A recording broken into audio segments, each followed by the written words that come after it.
Aking anak, bago mo simulan ang araw na ito, bago mo harapin ang mga gawaing naghihintay sa iyo, nais kong pakinggan mo ang aking tinig.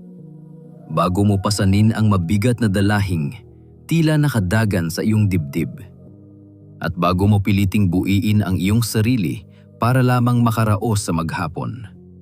Kahit na ang simpleng pagbangon ay tila isang napakalaking pakikipagsapalaran, huminto ka muna, sandali. Hayaan mong ang mga salita ko ay lumusot sa iyong mga pader sa mga sistema ng pagtatanggol na iyong binuo at sa kunwaring katatagan na iyong ipinapakita sa mundo. Hayaan mong dumapo ito sa pinakamalalim na bahagi ng iyong puso, doon sa lugar na nakakaalam kung gaano kasakit ang huling panahong dumaan, at sa lihim na nagtatanong ng mga bagay na takot kang biggasin ng malakas. Magiging maayos pa ba ang lahat? Makakalabas pa ba ako sa madilim na kuwebang ito? May naghihintay ba sa dulo ng pinakamahirap na yugto ng aking buhay? O ang pagkabasag na ba ang huling salita? Narito. Ako ngayon upang sagutin ang mga tanong ngayon, anak. Nais kong itanim mo ito sa iyong isipan, hindi bilang isang mababaw na pampalubag loob, kundi bilang isang deklara mula sa akin na lumika sa iyo at hindi kailanman nag-alis ng tingin sa iyo habang ikaw ay nadudurog. Ang sagot ay ito. Ang sumira sa iyo ay hindi ang katapusan. Hindi ito ang huling kabanata ng iyong kwento. At hindi ito ang magtatakda ng iyong halaga o ng iyong kinabukasan. Hindi ito patunay na nagkamali ka sa akin, o sa iyong sarili, o sa pag-asang may mas magandang buhay na naghihintay. Ang sumira sa iyo ay hindi ang dulo dahil pinapanumbalik na kita ngayon. Hindi sa hinaharap, hindi kapag handa ka na, at hindi kapag nakabangon ka na nang mag-isa gamit ang sarili mong lakas. Na yun mismo, sa eksaktong lugar kung saan ka nadurog at sa bawat sulok na naapektuhan ng iyong pagdurusa. Ako ay kumikilos. Gumagalaw ako at muling nagtatayo mula sa loob palabas. Ang aking ibinabangon ay hindi isang tagpi-tagping bersyon ng kung ano ka noon bago ang unos. Ito ay isang bagong likha, isang bagay na nagtataglay ng lalim bigat at kagandahang nagmumula lamang sa pagiging basag na muling binuo ng mga kamay kung may sapat na karunungan at pagmamahal. Magtiwala ka sa aking mga haplos. Nais kong manatili ka sa akin sa buong pag-uusap na ito dahil ang mga sasabihin ko ay malawak, tiyak at sadyang inilaan para sa natatanging hugis ng iyong sariling pagkabasag. May mga bagay akong nais talakayin na makakarating lamang sa mga sugat mong nangangailangan ng lunas kung hahayaan mo akong galugarin ang mga ito. Kaya pakiusap, manatili ka, kahit maging masakit o hindi komportable ang marinig ang aking mga salita, kahit gisingin nito ang mga damdaming matagal mo nang ibinabaon sa limot. Huwag kang aalis bago ko marating ang bahaging sadyang para sa iyo.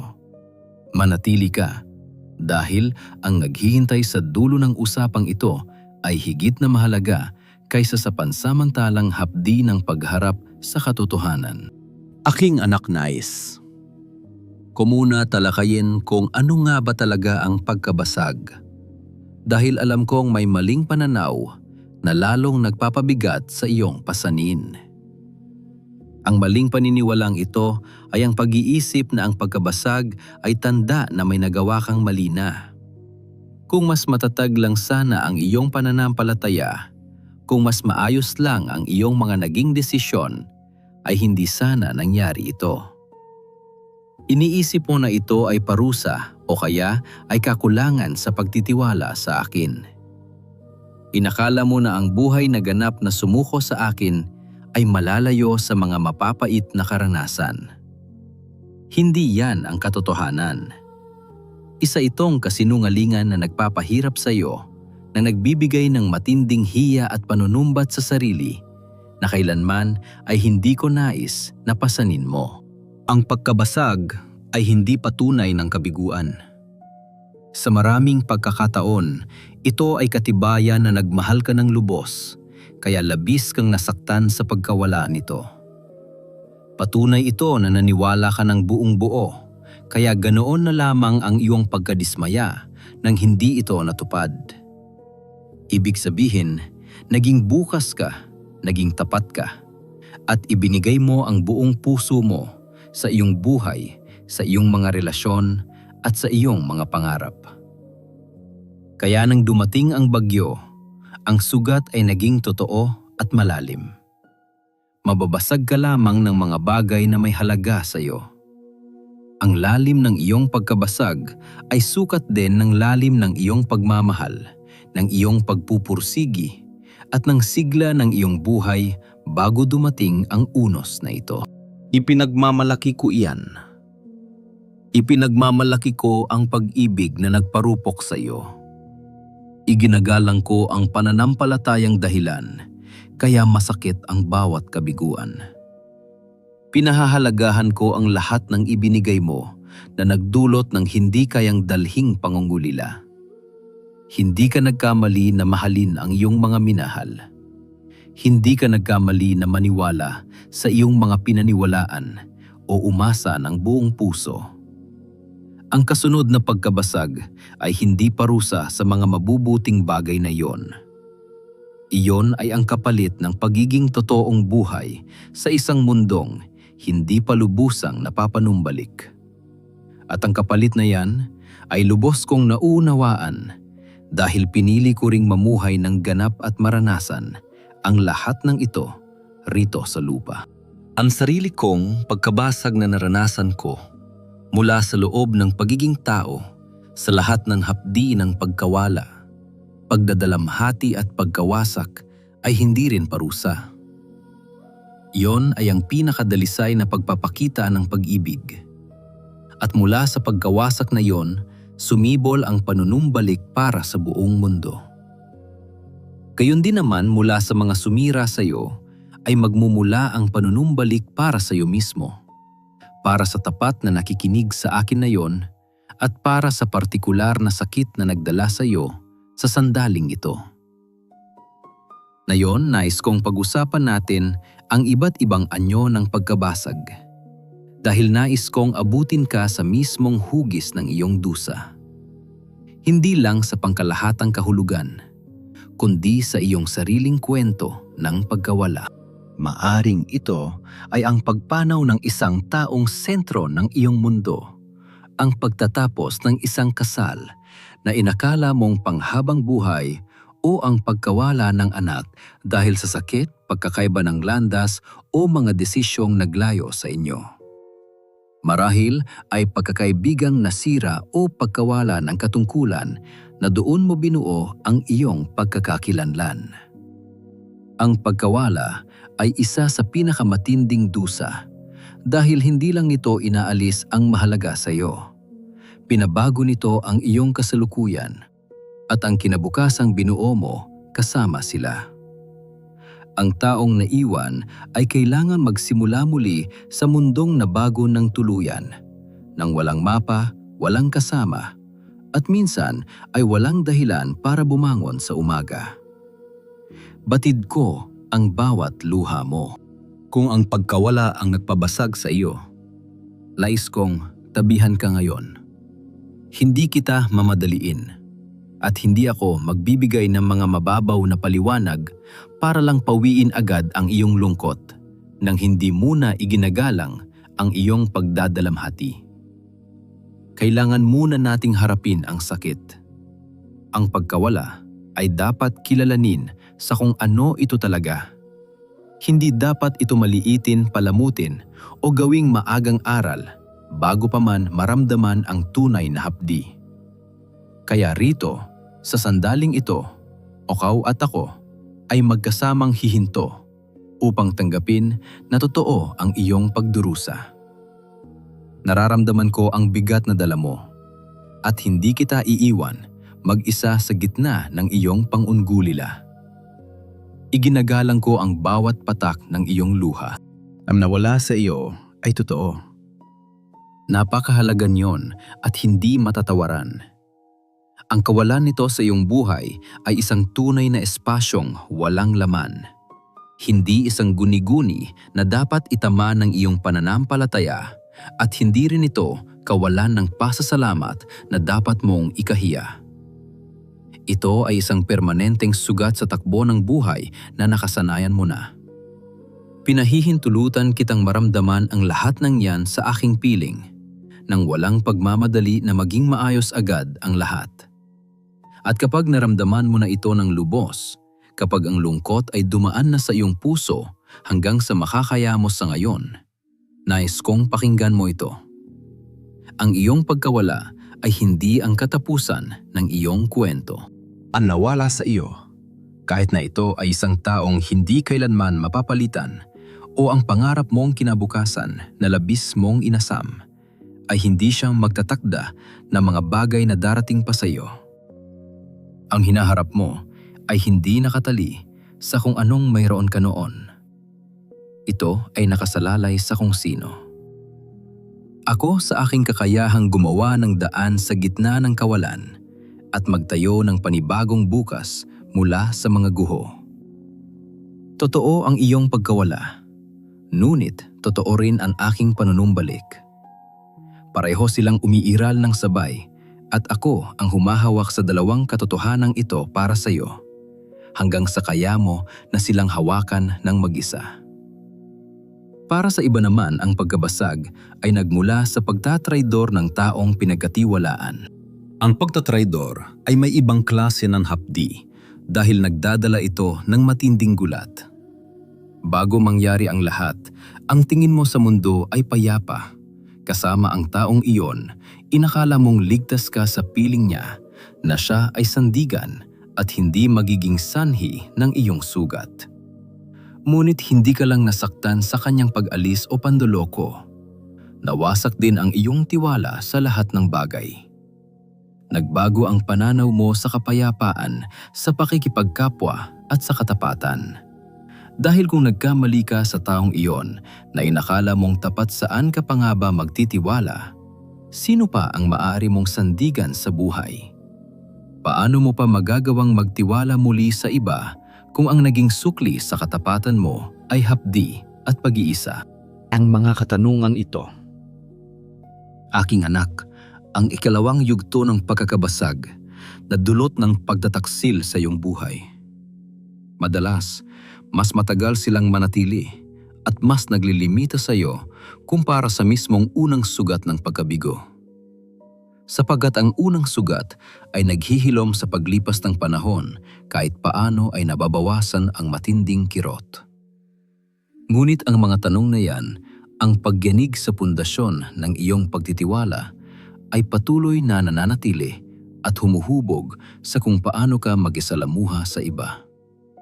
Ikaw ay naging isang taong laging nag-aalangan, nag-iingat, nagmamasib muna bago magtiwala, at laging nag-aabang kung kailan muling masisira ang lahat.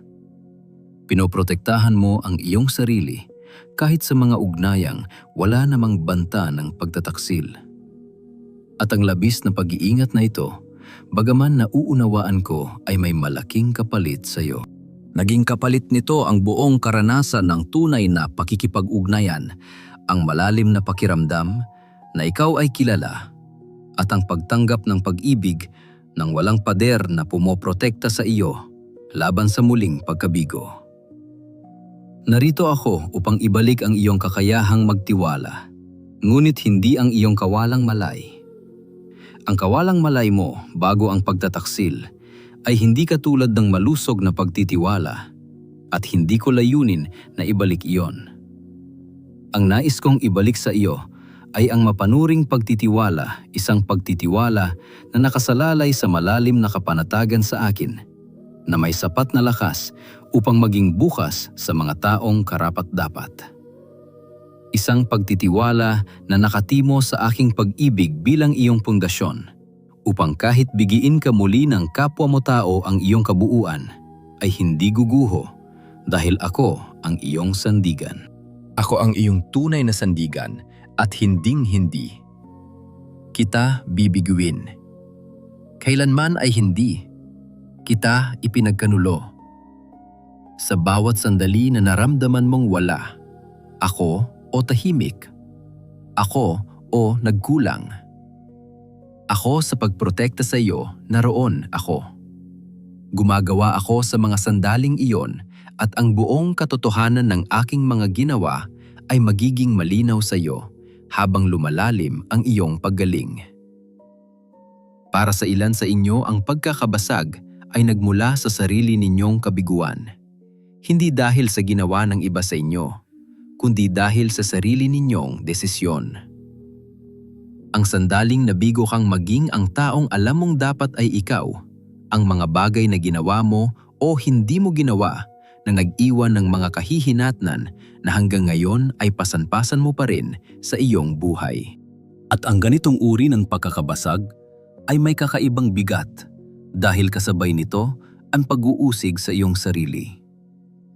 Hindi lang ito basta sakit ng nawala o nasira, kundi ang kirot ng pagkaalam na ikaw mismo ang gumawa ng pasyang nagdulot nito. Ang katotohanan na ang sugat na ito sa iyong buhay ay hindi ginawa sa iyo ng iba, kundi ikaw mismo ang may gawa, ay lubang nakakadurog sa paraan hindi mararanasan ng isang biktima. Wala kang ibang masisisi o magagalit ang iba, kundi ang iyong sarili. Nais kong magsalita ng may pag-iingat at kalinawan tungkol dito. Oo, nagkamali ka sa iyong mga naging desisyon. At ang mga desisyong iyon ay may mga totoong bunga na hanggang ngayon ay dinaranas mo pa. Hindi ko hinihiling na magkunwari kang walang mangyari. Ang hinihiling ko sa iyo ngayon ay ihinto mo na ang paggamit sa iyong kabiguan bilang dahilan para sa walang katapusang pagpaparusa sa iyong sarili. Ang permanenteng paghatol sa sarili ay hindi kapareho ng pananagutan. Ang tunay na pananagutan ay nagsasabing, nagawa ko ito, inaamin ko ang aking pagkakamali. Nais ko itong maunawaan upang makagawa ako ng tama sa susunod. At tinatanggap ko ang mga bunga nito ng may responsibilidad. Ngunit ang paghatol sa sarili ay nagsasabing, hindi na ako kailanman magiging maayos. Dahil dito, wala na akong karapatang muling maitama ang lahat. At dapat akong mamuhay sa dilim habang buhay. Ang ganyang paghatol at pagpaparusa sa iyong sarili ay hindi nagmumula sa akin. Ang tinig na bumubulong sa iyo na ikaw ay habang buhay nang tatakbuhan ng iyong pinakamasamang sandali na hindi ka na kailanman magiging karapat-dapat dahil sa iyong pinakamalalim na kabiguan ay hindi aking tinig. Ang aking tinig ay may ibang sinasabi sa iyo. Sinasabi ko na ikaw ay higit pa sa pinakamasamang bagay na nagawa mo. Ang dugo na inilaan at ibinuhos ay para mismo rito, para sa partikular na sandaling iyon sa maling pagpili at sa lahat ng naging kahihinatnan nito. At ang dugong iyon ay sapat na. Sinasabi ko na ang pagpapanumbalik ay hindi lamang para sa mga walang sala. Ito ay para sa mga nadapa, sa mga nabigo at nagpapasa ng kanilang mga pagkakamali, at sa mga taong nagdanais na maibalik ang oras upang makapili ng tama. Ang ganyang uri ng tao ang napapasa ng mabigat na tinalikurang pananagutan at sarili nilang kabiguan ang dahilan kung bakit ako naparito. Patuluyin mo ako, aking anak. Papasukin mo ako sa sulok kung saan nakatira ang iyong mga pagkakamali. Hayaan mong sabihin ko ang aking habag doon hindi upang burahin ang mga naging bunga nito, dahil may mga bunga na totoo at mananatili, kundi upang ilayo ka sa pag-iisip na ang iyong kabiguan ang nagpapakilala sa iyong pagkatao. Nais kitang ibalik sa iyong tunay na pagkakakilanlan bilang aking nilikha aking minamahal at aking pinili. Ang bagong bersyon ng iyong sarili na lalabas mula sa pagtanggap ng aking biyaya ay magiging isang taong may pambihirang lalim at katatagan. Isang taong nakakaalam mula sa kaibuturan ng kanyang puso kung ano talaga ang ibig sabihin ng aking biyaya. Isang taong kayang tumingin sa isa pang nagkakasala ng may tunay na habag dahil naranasan na rin niyang mapunta sa ganoong kalagayan.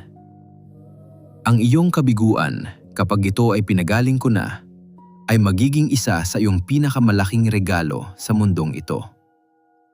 Ngunit kailangan muna itong mahilom, at ang paghilom na iyon ay mangyayari lamang kung ihihinto mo ang paghatol sa iyong sarili at hahayaan mong maranasan ang aking awa. Aking anak, kung ang mga salitang ito ay para sa iyong pinagdaraanan, nais kong suportahan mo ang gawaing ito upang may parating din sa iba na kasalukuyang nasa ilalim ng kanilang mga guho ang mensaheng ito ng pag-asa. Sa pamamagitan ng iyong tulong, maihahatid ang aking mga salita sa kanila. Para sa ilan sa inyo, ang pagkakabasag ay dumating sa pamamagitan ng karamdaman. Ang sarili mong katawan ang naging sanhi ng iyong pagkawala ng lakas dahil sa isang sakit na nagbago sa takbo ng iyong buhay. Ang walang katapusang kirot na unti-unting umuubos sa iyong lakas araw-araw, ang pagkawala ng iyong kalayaan o ang pagbabago ng katawang nakasanayan mo na. Ang ganitong uri ng pagkakabasag ay nagdudulot ng matinding kalungkutan dahil ito ay laging nariyan. Hindi ito tulad ng ibang sugat na pagkatapos mangyari ay hahayaan ka ng magpagaling. Nanatili ito sa iyong likuran bawat araw, nagpapabago sa bawat plano, pangarap at pag-asa sa kung ano pa ang kaya mong gawin. Ang pighati para sa buhay na sana ay tinatamasa mo ngayon ang pangungulila sa katawang dati mong taglay at ang kalungkutan sa mga bagay na hindi mo na magawa o magawa sa paraang nakasanayan mo. At ang espiritual na aspeto ng ganitong uri ng pagkakabasag ay madalas na dinadala ng marami sa inyo ng tahimik dahil hindi ninyo alam kung paano ito sasabihin ng malakas sa inyong paligid. Ang mga tanong na madalas idulot ng sakit. Bakit ako? Bakit na yon? Bakit hindi pa dumarating ang kagalingang ipinapanalangin mo sa akin? Bakit tila walang epekto ang iyong pananampalataya sa akin sa iyong katawan? Ay mga tanong na tila mapanganib bihayag dahil baka isipin ng iba na kulang ang iyong pananalig. Kaya naman kinikimkim mo na lamang ito at pilit na ipinapakita sa iba na ikaw ay matatag, nagpapatotoo at nagtitiwala sa akin, habang sa iyong sarili ay patuloy na sumisiksik ang mga mabibigat na katanungan. Nais kong pakinggan ang mga tanong na yan, maging ang pinakamalalalim na bakit hindi pa ako gumagaling. Ano pa ang saysay ng patuloy na pananampalataya sa akin? Kung wala namang nagbabago at pagod na ako sa katawang ito at sa mga limitasyon sa aking buhay, gusto kong tanggapin ang lahat ng yan ng buong katapatan, nang hindi mo kailangang magkunwari na ikaw ay malakas sa espiritual. Pinapayagan kitang mapagod sa lahat ng dinaranas ng iyong katawan at pinapayagan kitang magluksa sa pisikal na kalagayang iyong hinahangad. Maaari mong dalhin sa akin ang buong bigat ng iyong sakit nang hindi mo kailangang gawin itong isang magandang patotoo muna.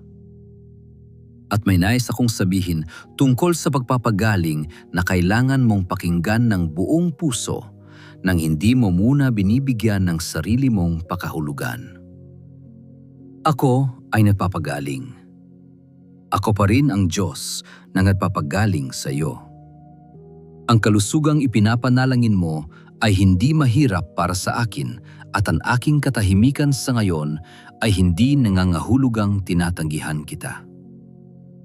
May mga bagay patungkol sa tamang oras, proseso at ang ugnayan ng iyong pisikal na katawan sa iba pang aspeto ng pagpapanumbalik na hindi mo pa nakikita ngayon.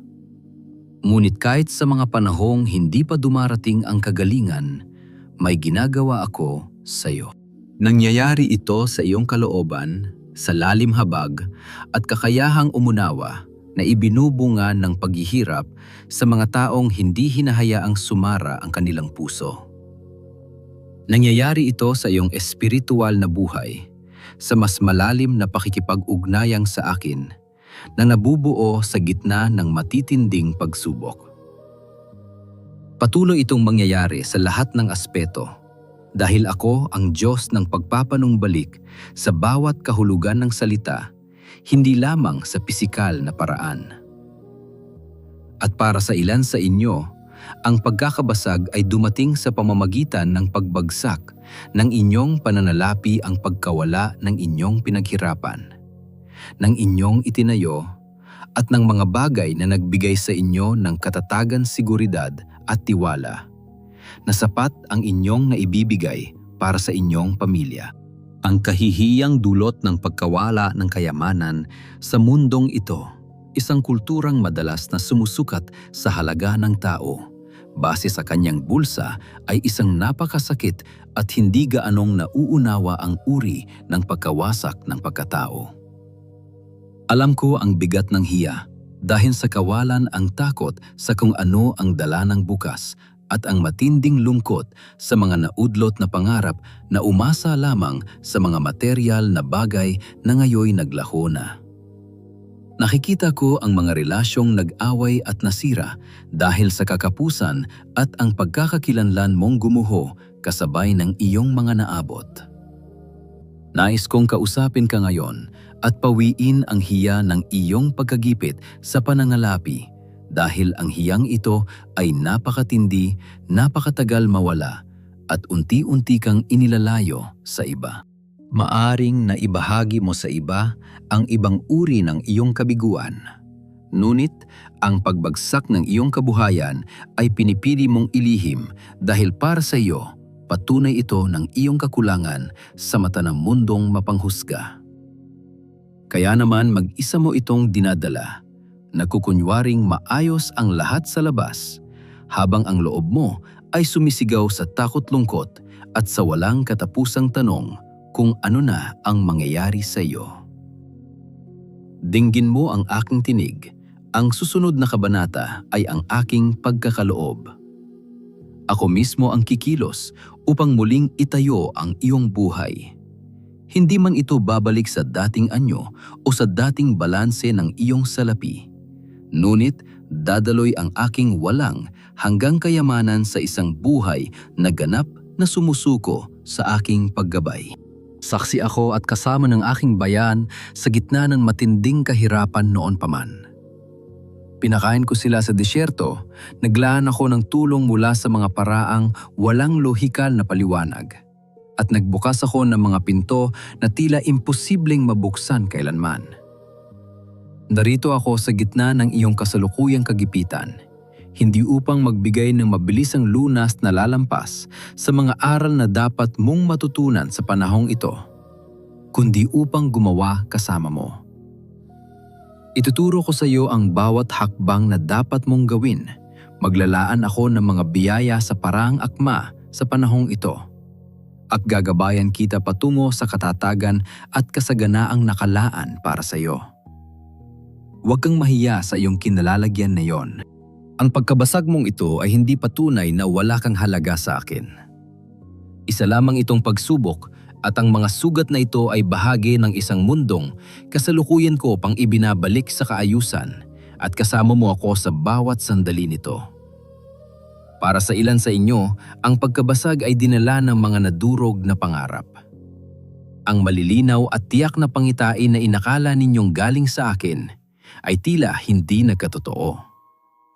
Ang ministeryong hindi nasimulan, ang karerang hindi narating ang tugatog, ang relasyong inasahan mong panghabang buhay, na ang negosyong nalugi at ang tawag ng buhay na hindi kailanman nagkaroon ng katuparan ang buhay na iyong ipinagdasal at pinaghirapan na ngayoy tila isang malayong alaala na lamang. Ang malaking agwat sa pagitan ng buhay na iyong pinangarap at ng buhay na mayroon ka ngayon ay isang uri ng sugat na mahirap ipahayag sa iba. Dahil kung sasabihin mo ito ng malakas, baka magmukha ka lamang. Walang utang na loob sa mga biyayang hawak mo. Lumiliha ito ng matinding gulo sa iyong espiritu dahil nagtatanong ka na kung tama ba ang narinig mo sa akin. Kung ang pangarap ba ay talagang mula sa akin o kung gawa-gawa mo lamang ito at pinaniwala ang galing sa aking bibig. Ang pag-aalinlangang ito ay mahalaga at kailangan. Ngunit dapat itong mangyari sa gitna ng ating tapat na relasyon at hindi sa pamamagitan ng paghatol sa iyong sarili o sa tuluyang pagtalikod sa kakayahang mangarap muli. Hindi lahat ng pangarap na hindi nakatotoo ay tanda ng maling pandinig sa aking tinig. Ang ilang pangarap ay talagang ibinigay ko sa iyo at hindi pa ito naglalako. Maaring naantala lamang ito o kasalukuyang binubuo muli sa isang paraang nangangailangan muna ng pagkawasak. Kailangang magkapira-piraso ang pangarap upang maitayo ito sa paraang nais ko talaga mula pa noong una. Ang ilang pangarap ay paparating pa lamang, ngunit ang landas patungo rito ay dadaan muna sa pagkabasag na nararanasan mo ngayon. Ang tila kamatayan ng iyong pangarap ay ang kinakailangang pagbuwag sa isang kulang na bersyon upang magkaroon ng puwang para sa isang bagong buhay na mas ganap at mas maningning. At may mga pangarap na sarili mong gawa at hindi mula sa akin. Kaya ang pagkawasak ng mga ito ay isang gawa ng aking habag. Ito ay ang pagpapalaya sa iyo mula sa isang mas makitid at hindi kasiyasiyang bersyon ng iyong buhay upang bigyang daan ang aking tunay na disenyo, isang buhay na mas malawak, mas masigla, at tunay na nagpapakita ng kung sino ka talaga. Ang mahirap ay sa gitna ng pagkadurog ng iyong pangarap, halos hindi mo makita kung alin sa mga ito ang totoo. Masakit ang mawalan, anuman ang pinagmulan nito. Hindi ko hinihiling na unawain mo agad ang kahulugan nito habang nagdadalamhati ka. Ngunit nakikiusap ako na manatili kang bukas sa katotohanan. Ang pagkasira nito ay hindi ang katapusan. Ang kamatayan ng isang kabanata ay hindi nangangahulugang katapusan ng lahat. Mayroon pang naghihintay sa iyo sa hinaharap at maaring hindi mo ito makilala mula sa mga natitirang abo ng iyong nadurog na pangarap. Ngunit kapag dumating ito, mararamdaman mong ito ay tunay at ganap na para sa iyo. Para sa iba sa inyo, ang pagkawasak ay nagmula sa isang tiyak na sandali na humati sa inyong buhay, ang lumika ng nakaraan at kasalukuyan. Alam mo ang sandaling iyon? Iyon ang sentro kung saan umiikot ang buo mong kwento. Bago da sandaling iyon, isa kang tao na may simpleng pag-unawa sa mundo at namumuhay ng payapa. Ngunit pagkatapos niyon, nagbago ang lahat at ang dating ikaw ay tuluyan ng pinalitan ng iba. Ang taong nabuo pagkatapos ng unos ay may alam na hindi alam ng dati mong pagkatao. May dala siyang bigat na hindi mo dating pasan at nakikita niya ang mundo sa isang bagong pananaw na binago ng sandaling nagpabago sa lahat. Ang mga sandaling ito ay may iba't ibang anyo, isang aksidente, isang medical na diagnosis, isang tawag sa telepono na nagdala ng balitang hindi na mababawi, isang katotohanang gumulo sa iyong nakaraan, o isang pagtataksil na tuluyang sumira sa iyong tiwala at nagpabago sa takbo ng iyong mundo. Alam ko ang sandaling iyon.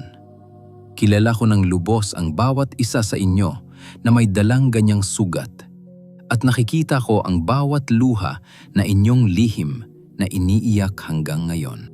Alam ko ang pakiramdam ng mangyari yon. Alam ko ang bigat sa mga sumunod na araw noong ang gulat ay tila pananggalang mo pa sa buong katotohanan ng pagbabago. Alam ko ang sakit ng mawala ang gulat na yon at tuluyan ng lumitaw ang malupit na katotohanan. Alam ko ang hirap ng bawat araw na nagdaan ng pagpapakabagay, ang pagdadala ng krus at ang pag-aaral na mabuhay sa kasalukuyan habang may sugat ng nakaraan. Nais kong sabihin sa iyo na ang sandaling yon ay hindi ang huling salita sa iyong buhay. Ang nakaraan at kasalukuyan ay parehong totoo, ngunit hindi yan ang buong kwento ng iyong buhay. Ang iyong kwento ay nagpapatuloy palampas sa sandaling yon patungo sa mas magandang bukas. At ang mga susunod na mangyayari ay hindi ididikta ng malagim na sandaling iyon dahil ikaw ay nasa aking mga kamay. Ang gagawin ko sa buhay na dumaan sa matinding pagsubok ay hindi ang iwanan ka na lamang doon sa kawalan. Dadalhin kita pasulong patungo sa panibagong simula upang makita mo ang buong ganda ng buhay na inilaan ko para sa isang taong dumaan sa apoy, ngunit nananatiling buhay naniniwala at bukas sa aking ginagawa. Buhay ka pa, at ang katotohanan yan ay napakahalaga. Maaring may nawasak sa iyo ang sandaling iyon, ngunit hindi ka nito tuluyang napatay. Mayroon pa ring isang katahuhan na patuloy na lumalaban, humihinga, at nagpapatuloy sa kabila ng lahat ng sakit. May hininga pa sa iyong katawan, may kakayahan ka pang magmahal, at may pananabik para sa mas magandang bukas. Ang iyong pagpapatuloy at ang pananatili mo sa mundong ito ang pagbangon mo araw-araw. Kahit sa mga sandaling tila napakahirap gumising yan. Ang pundasyon kung saan ko itatayo ang iyong pagpapanumbalik. Suportahan ang aking ministeryo sa pamamagitan ng link na nasa ibaba. Ang aking mga salita ngayon ay umaabot sa pinakamalalalim mong sugat, mga lihim na pasakit na mag-isa mong dinala sa katahimikan. Hindi ito madaling mensahe, ngunit ito ay mahalaga. Ngayon, hayaan mong ipaliwanag ko ang nangyayari sa loob mo kapag naganap ang pagkawasak. Sapagkat naniniwala ako na ang pagkilala sa epekto ng pagkawasak ay simula ng iyong paggaling. Ang pag-unawa sa mga ito ay tutulong sa iyo na makita ang mga sugat sa iyong sarili upang makasama kita sa proseso ng pagpapanumbalik sa halip na maghintay lamang sa kawalan ng walang magawa. Sa simula, ang pagkawasak ay nagdudulot ng gulat. Ang reaksyon ng iyong katawan sa matinding pangyayari ay ang dahan-dahang pagtanggap sa sakit upang hindi ka mabuwal kung mararamdaman mo ito ng sabay-sabay. Isa itong biyaya ng aking habag. Binibigyan ng gulat na ito ng sapat na panahon ang iyong buong pagkatao na masanay sa bagong kalagayan bago mo tuluyang dalhin ang buong bigat ng emosyon. Ngunit ang gulat at pagkabigla ay may hangganan. At kapag lumampas ito sa layunin nitong protektahan, kanagiging sanhi ito ng pamamanhid na pumipigil sa iyong tuluyang maghilom.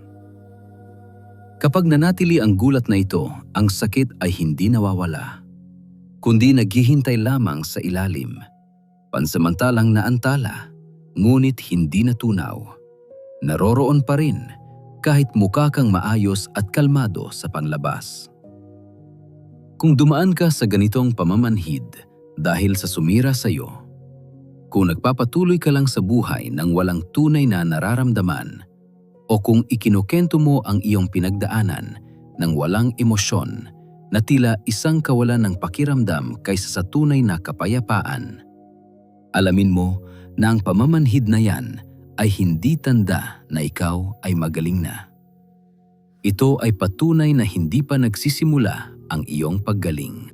Nais kong anyayahan ka na simulan ang pagharap sa sakit ng dahan-dahan at ligtas sa aking piling, dahil ang pagharap na ito ang tanging landas tungo sa iyong pagpapanumbalik.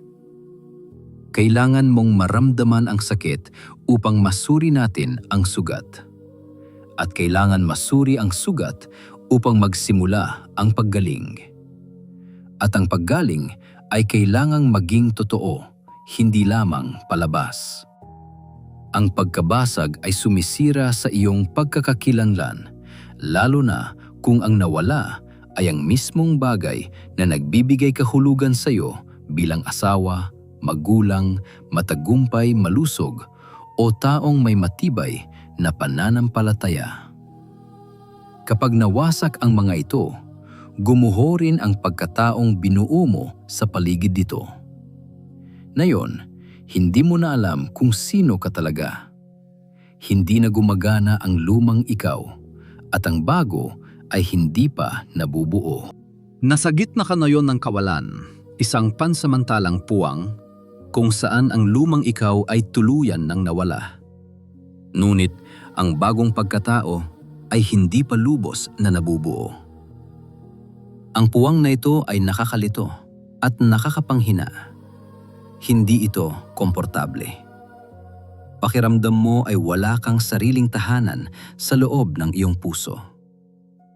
Tila ba ang dating tirahan na nagbibigay sa iyo ng kapanatagan sa sarili ay naglaho na?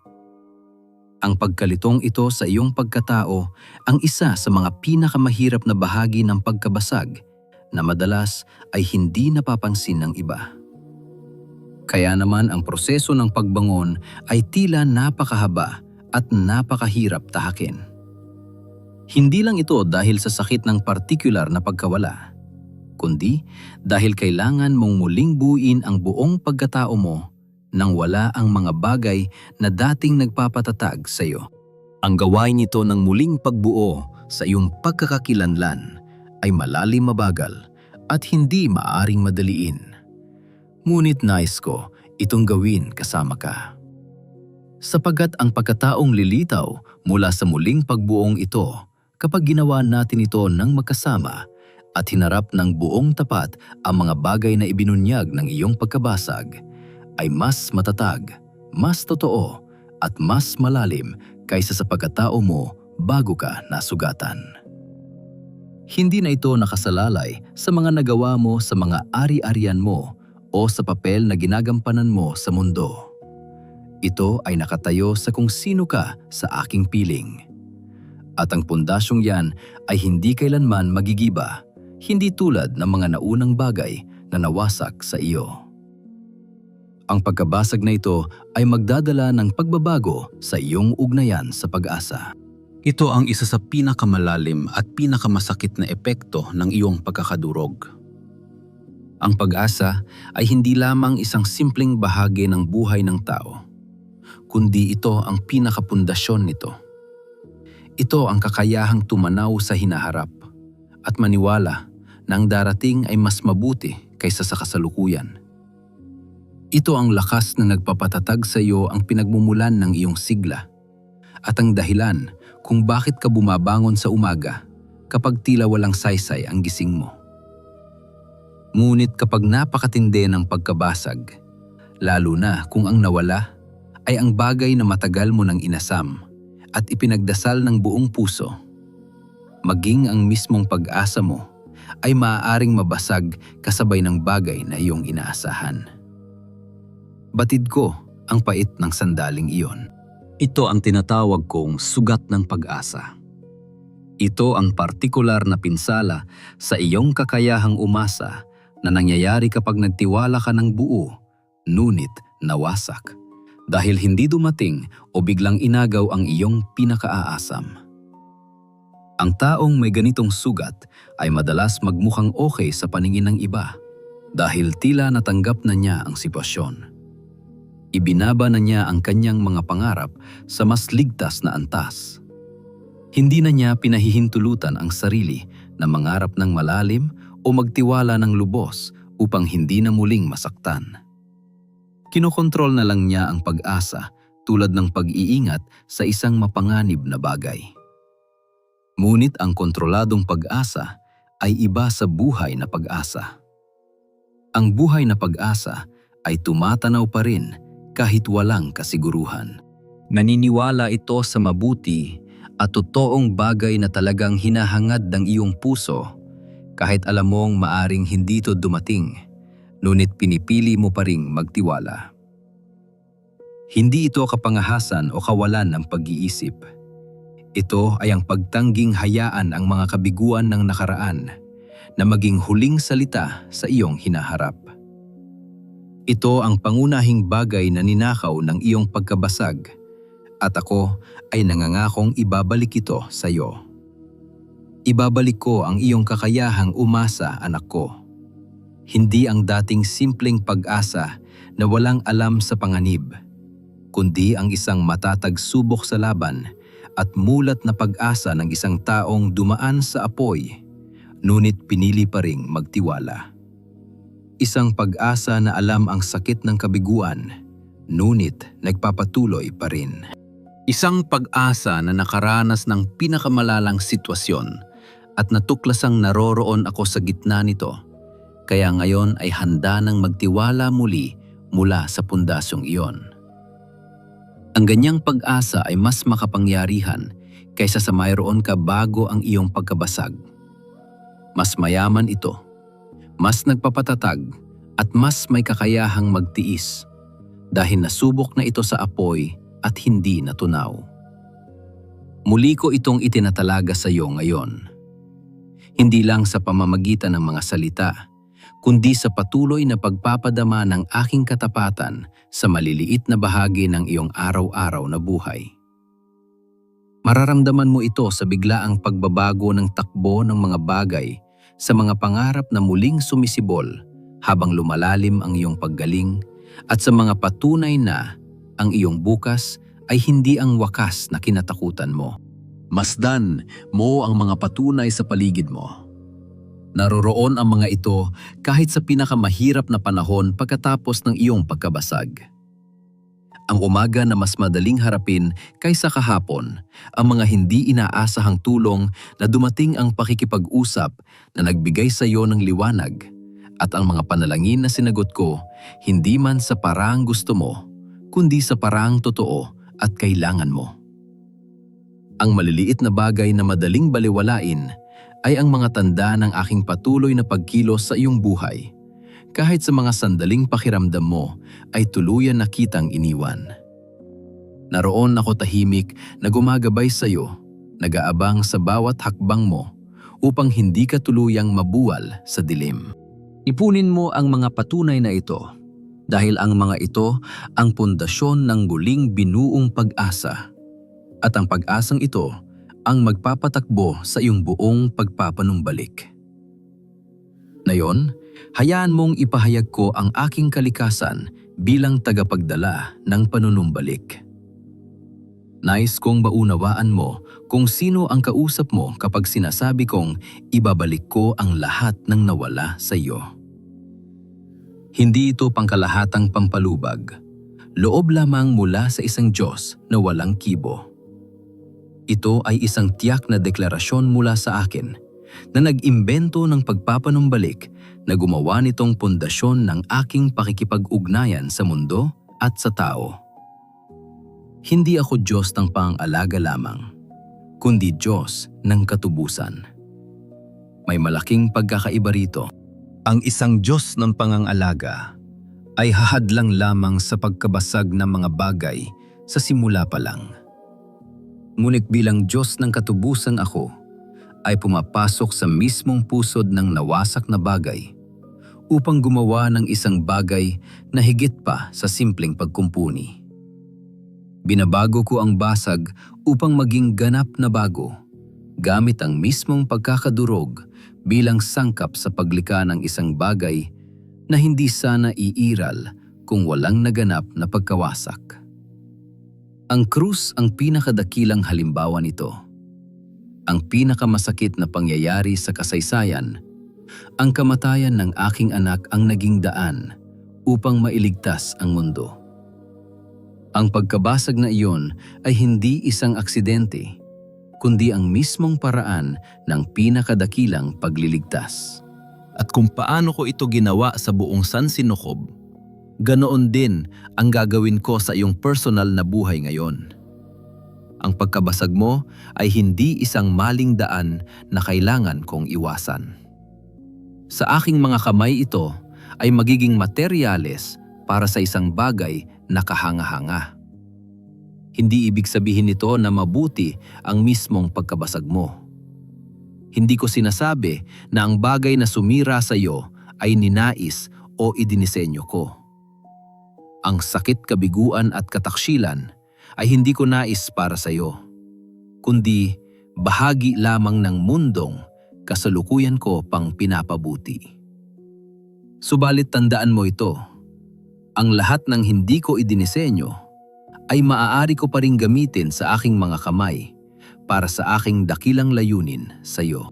Ang binalak ng kaaway na magwasak sa iyo ay babaguhin ko tungo sa iyong kaligtasan. Ang ginawa ng mundo ng walang pakundangan ay hahabiin ko ng may layunin. Ang mga naranasan mong kaguluhan at pagkawala ay muli kong aayusin upang maging simula ng mas magandang bukas. Ito ang ginagawa ko. Ito ako ang Diyos ng pagpapanumbalik. Ako ang kumukuha ng mga guho upang magtayo muli. Ako ang nagtatanim sa tigang na lupa at nag-aayos sa basag mong puso. Lilikhain ko ang isang bagay na nagtataglay ng marka ng iyong pinagmulan ng iyong pagkabasag at ng aking sariling paghubog mga bagay na hahabiin ko upang makabuo ng obra na hindi magiging posible kung hindi ka unang nadurog. Ito ang tinatawag kong pagtubos, ang pinakasentro ng aking pag-iral at ang pangako ko sa iyong natatanging buhay, sa iyong pagkawasak at sa bawat pira-pirasong naiwan nito. Tutubusin ko ito hindi sa kabila ng iyong pagkasira, kundi mismong sa pamamagitan nito. Ngayon, nais kong ipahayag sa iyo ang proseso kung paano nagaganap ang pagpapanibagong ito sa puso ng tao. Nais ko itong ipaliwanag ng malinaw upang makilala mo ito habang ito ay nangyayari at makipagtulungan ka sa aking mga kamay sa halip na labanan ito nang hindi mo sinasadya. Ang unang hakbang ng pagpapanumbalik ay ang pag-amin. Kailangan mong pangalanan ang bawat sugat. Ang kawalan ay dapat mong kilalanin ng buong buo. Huwag mong maliitin ang sakit. Huwag mong piliting bigyan agad ng kahulugan. At huwag mong gawing aral ang sugat bago mo ito iyakan bilang isang tunay na kawalan. Ang pag-amin ay hindi nangangahulugang mananatili ka sa dusa habang buhay. Ito ay ang matapat na pagpapangalan sa kung ano ang nawala at kung gaano ito kasakit. Sabihin mo muna ito sa akin at sa tamang panahon, sabihin mo rin sa mga taong karapat-dapat makinig. May himala sa pagbigkas na hindi kayang ibigay ng tahimik na pagdadala. Ang pagsasalita ay nagbibigay daan sa paggaling. Dinadala nito ang iyong sugat sa pagitan nating dalawa kung saan maaari itong hawakan ng aking mga kamay. Ang ikalawang yugto ay ang maranasan mong mayakap sa gitna ng iyong pagkabasag, isang bahaging naislaktawan ng marami.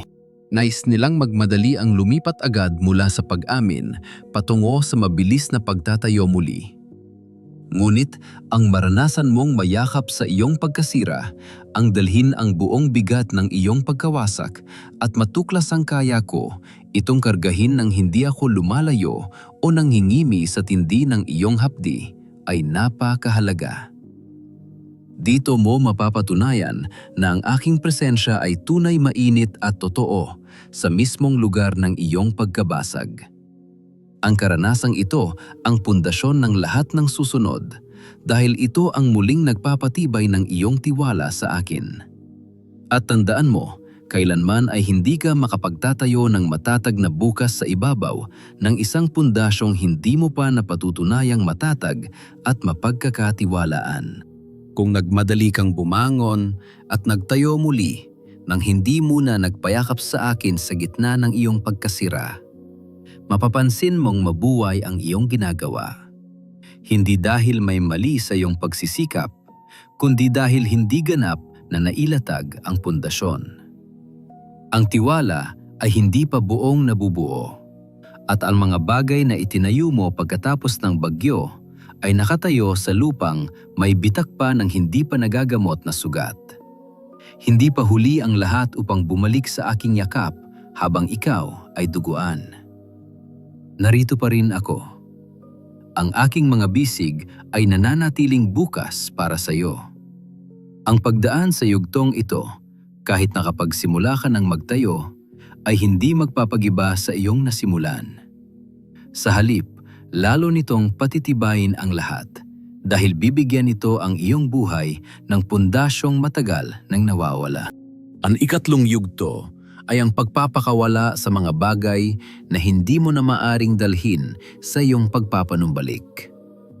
May mga bagay na bahagi ng iyong pagkawasak na walang puwang sa iyong bagong buhay.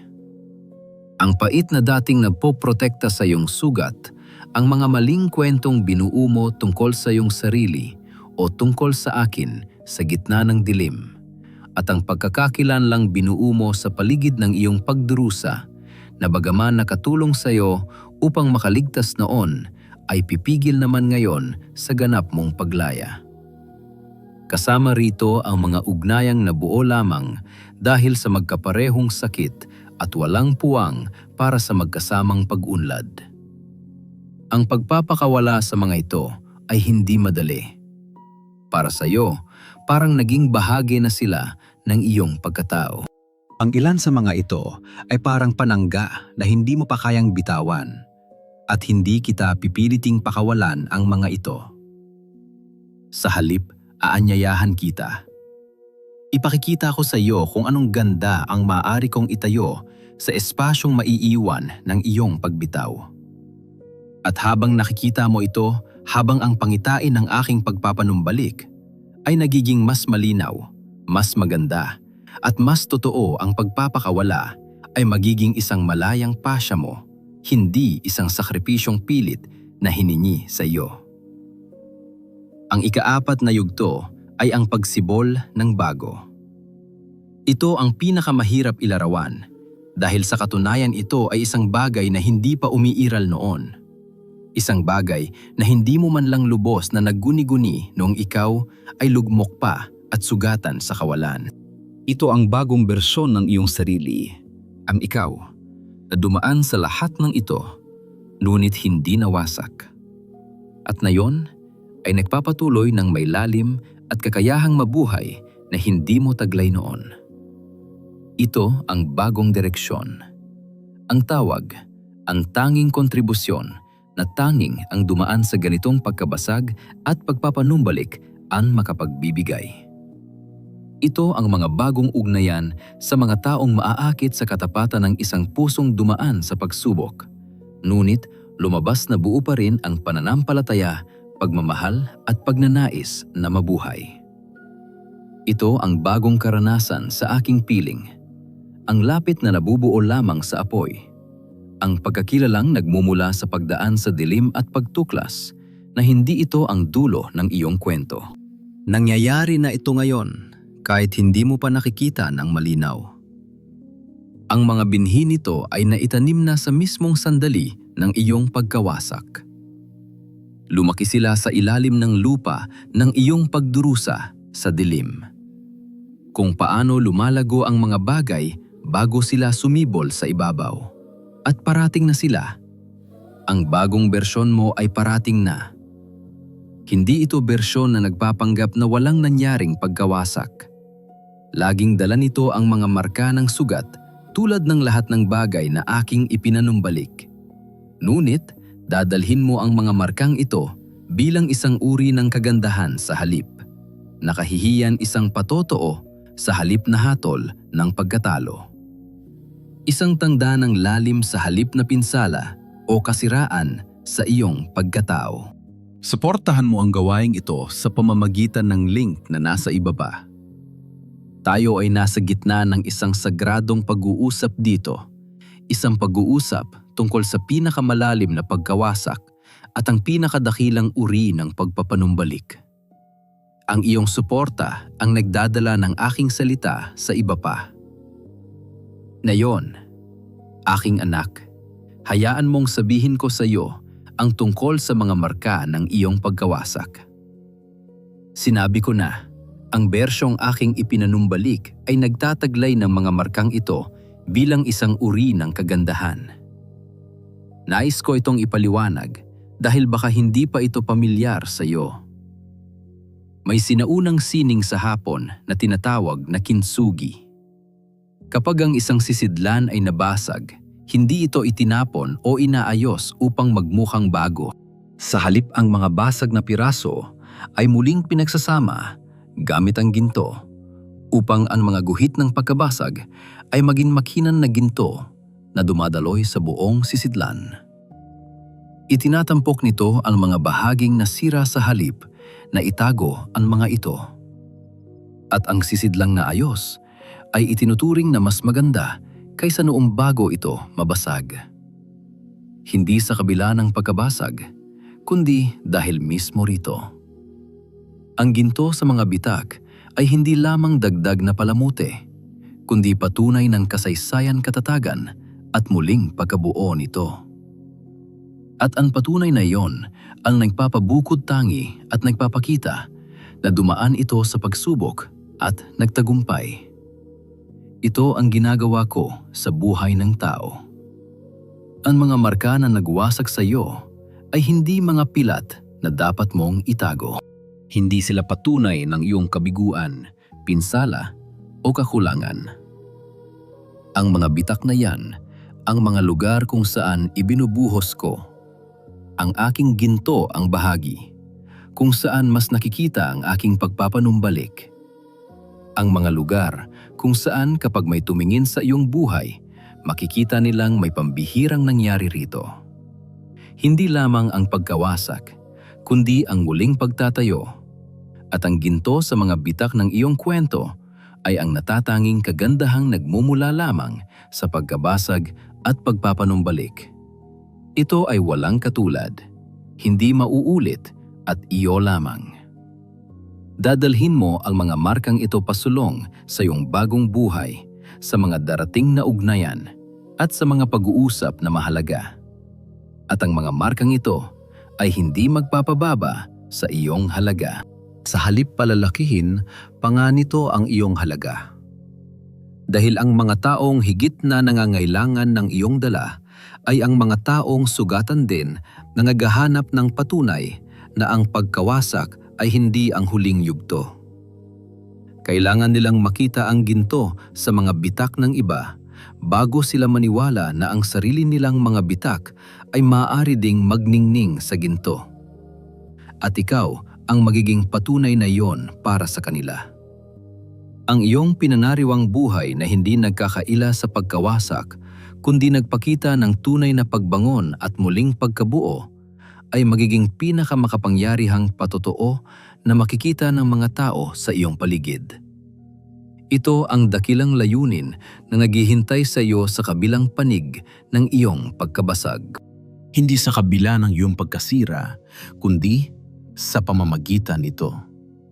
Ang tungkulin mo ay palaging magdala ng pag-asa sa mga nawawala ng pag-asa, maghatid ng kagalingan sa mga sugatan, at maging buhay na patunay na ang pagkawasak ay hindi ang dulo. At magagawa mo lamang yan ng may tunay na awtoridad kung ikaw mismo ay nakaranas mabasag at muling mabuo sa aking mga bisig. Ang teorya ng pagpapanumbalik ay walang lakas kumpara sa mismong patotoo nito. At ikaw ay nagiging mismong patotoong yon. Isinusulat ko ito sa iyo ngayon sa patuloy na kwento ng aking ginagawa sa mga bagay na sumira sa iyo. Aking anak, hayaan mong ilahad ko ang takdang panahon ng pagpapanumbalik dahil alam kong hindi ito mabilis para sa iyo. Kung ikaw ang magdidisenyo ng pagpapanumbalik, tiyak na mas mabilis ito. Mas madaling mawawala ang sakit, mas mabilis nalilitaw ang bagong bersyon ng iyong sarili. At ang katibayan ng aking itinayo ay makikita agad ng iyong mga mata. At ang paghihintay ang panahon sa pagitan ng pagkasira at ng ganap na pagpapanumbalik ay tila nagpaparamdam sa iyo na walang nangyayari.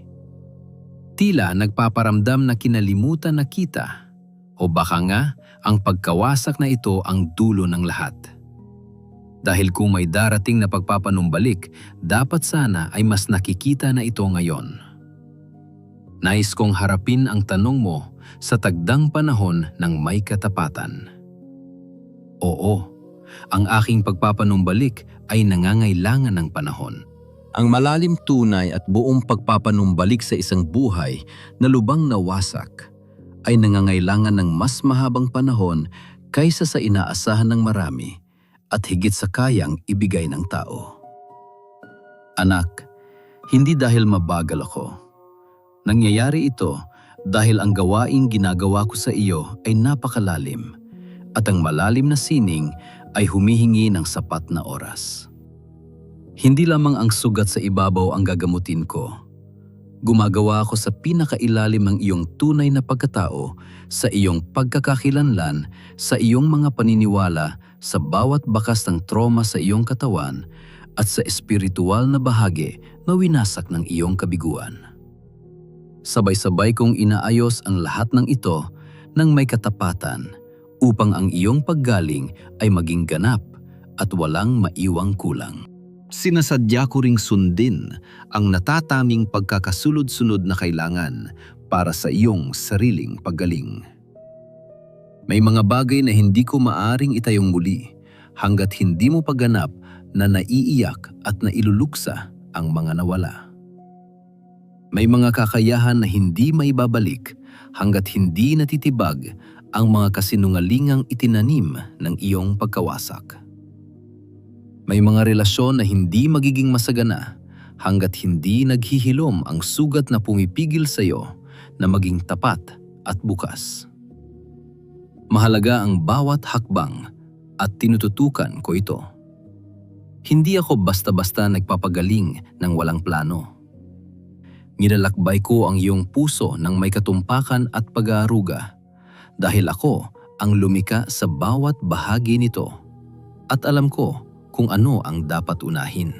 Kaya kapag pakiramdam mo ay napakabagal lang takbo ng panahon, nais kong palitan mo ang iyong pagkainit ng pag-usisa. Tandaan mo, ikaw at ako ay magkasama sa bawat hakbang nito. Sa halip na itanong mong, bakit ba ito napakatagal? Ang mas mabuting tanong ay, ano kaya ang ginagawa ng aking ama sa bahaging ito?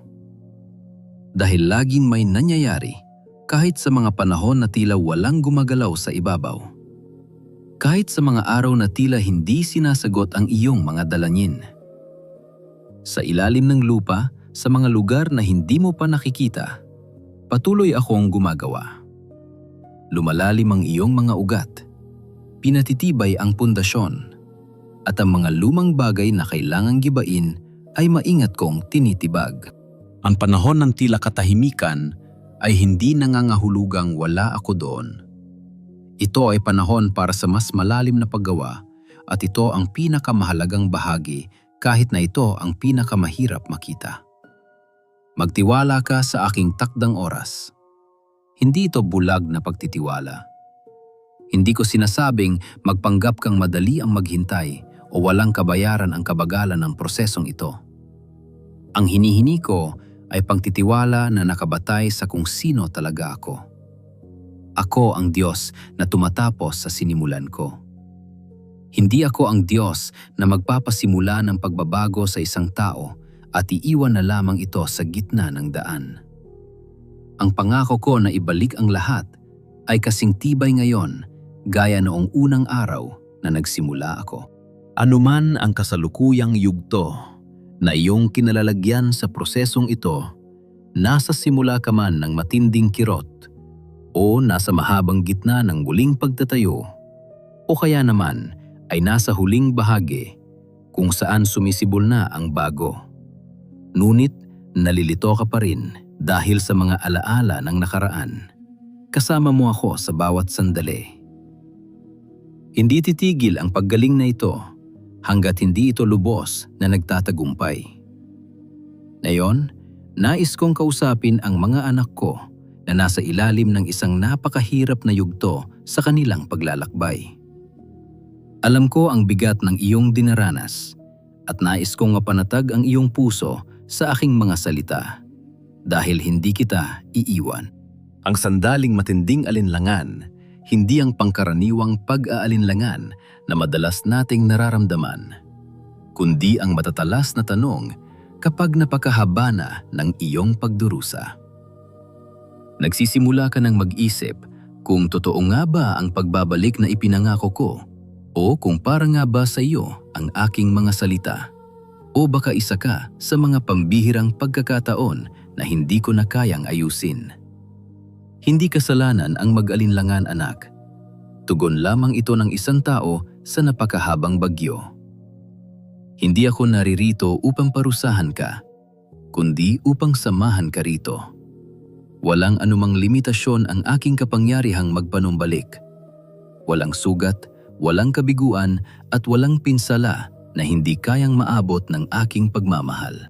Nakapagpanumbalik na ako ng mga bagay na sa tingin ng marami ay hindi na kailanman maayos pa. Binigyan ko muli ng buhay ang mga bagay na tila patay na ng lubusan. Nakapagtayo ako ng magandang kinabukasan mula sa abo ng ganap na pagkawasak. Hindi ito isang pagmamalabis. Ito ang aking kasaysayan ng pagmamahal sa tao mula pa sa simula ng mundo. At ang kasaysayang ito ay hindi isang lumang kwento lamang.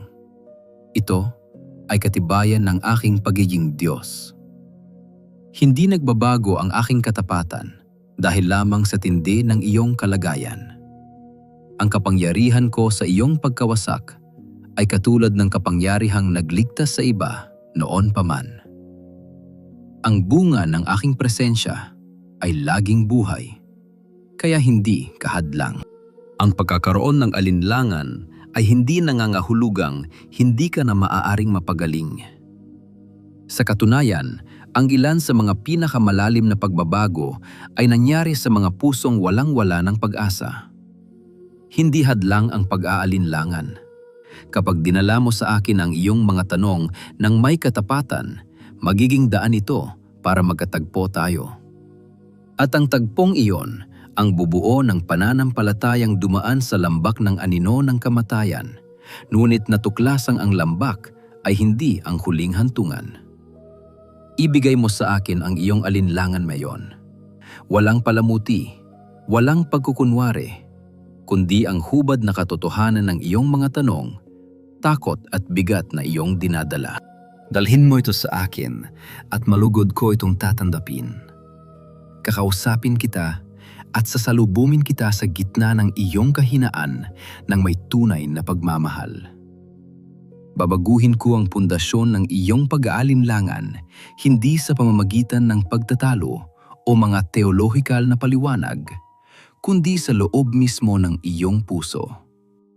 Mararanasan mo ang isang pag-ibig na buhay at nakalaan mismo para sa iyo. Anak ko, nais kong iparana sa iyo kung ano ang itsura ng isang buhay na ganap ng maibalik.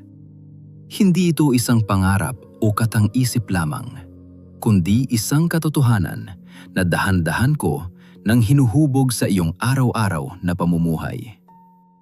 Nais kong magkaroon ka ng pananaw na may kalakip na pag-asa. Ang katotohanan ito ay kasalukuyan ko ng ginagawa para sa iyo mas malapit na ito kaysa sa inaakala mo sa gitna ng iyong sakit na iyon. Tandaan mo na ikaw at ako ay sabay na sumusulat ng kwentong ito. Sa bagong buhay na ito, ang pagkawasak ay magiging bahagi na lamang ng iyong nakaraan. Ngunit hindi na ito ang magiging sentro ng iyong kwento. Ito ang kabanatang nagpabago sa lahat. Ang kabanatang nagdala ng malalim na karunungan na hindi mo makakamit kung walang dusa. Ngunit hindi ito ang huling pahina. Kasalukuyan ka pa lamang sa bahagi ng aking pagpapanumbalik at ang mas magandang kabanata ay parating na. Ang bagong yugto ay nasa unahan mo na. At ito ay totoo. Sa buhay na aking ibabalik sa iyo, magkakaroon ka ng kakayahang mamuhay sa kasalukuyan na hindi mo nagawa kailanman noon. Kapag ang sugat ay tunay na nahilot at napagaling, nagbibigay ito ng lakas upang harapin ang bawat sandali ng walang takot o pader na nakaharang sa iyong pakikipag-ugnayan sa kapwa. Magiging mas totoo ka sa bawat pag-uusap, mas buo ang iyong puso sa pagharap sa mga hamon, at kayang-kaya mong ibigay ang buong sarili mo sa kasalukuyan. Ito ang natatanging regalo na tanging ang mga taong nawasak, ngunit muling binuo ang makakapagdala. Mararamdaman ng mga tao sa paligid mo ang malaking pagkakaiba. Mapapansin nila na iba ka nang makasama, may lalim ang iyong pakikinig, may tunay na pagmamalasakit, at may kahandaang sumama sa kanila sa gitna ng kanilang hirap. Hindi ito magagawa ng mga taong hindi pa dumaan sa apoy ng pagsubok. Sa buhay na aking ibabalik sa iyo ang iyong habag ay magiging kakaiba kaysa noon. Bago ka mawasak, totoo naman ang iyong awa. Ngunit ito ay teorya lamang sa maraming paraan. Alam mong may nagdurusa, ngunit iba ang habag na nagmumula sa taong mismong dumaan sa ganoong uri ng dilim. Ang ganitong pag-unawa ay makukuha lamang kapag naranasan mo ang sakit sa sarili mong buhay. At ngayon, taglay mo na ang lihim na karunungang iyon. Alam mo na ang pakiramdam mula sa loob.